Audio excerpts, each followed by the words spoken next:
ಜೀವನದ ಲೆಕ್ಕಾಚಾರದಲ್ಲಿ ಬರೀ ಕಳ್ಕೊಳ್ಳೋದೇ ಆಗೋಯ್ತು. ಮತ್ತೀಗ ಪರಿಸ್ಥಿತಿನೂ ಸರಿ ಇಲ್ಲ. ನನ್ನ ಲೆಕ್ಕಾಚಾರನ ಚುಕ್ತ ಮಾಡ್ಕೊಳ್ಳೋದಕ್ಕೆ ತಿರುಗಿ ಅಲ್ಲಿಗೆ ಹೋಗಬೇಕು. ಎಲ್ಲಿ ನನ್ನ ಅಂತ್ಯದ ಹಾದಿ ಇರುತ್ತದೋ ಅಲ್ಲಿ.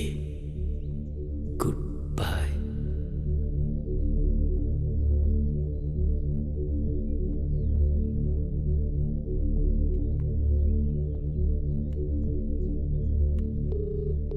ಹಲೋ ದೀಪಕ್.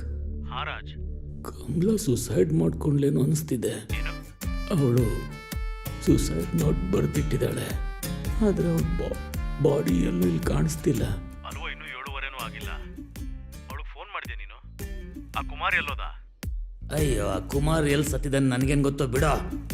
ಆದರೆ ನಾನು ಕಮಲಾಗೆ ಯಾಕೆ ಫೋನ್ ಮಾಡಲಿಲ್ಲ ಅಂತಂದರೆ ಅವಳು ಸತ್ತೋಗ್ಬಿಟ್ಟಿದ್ದಿದ್ರೆ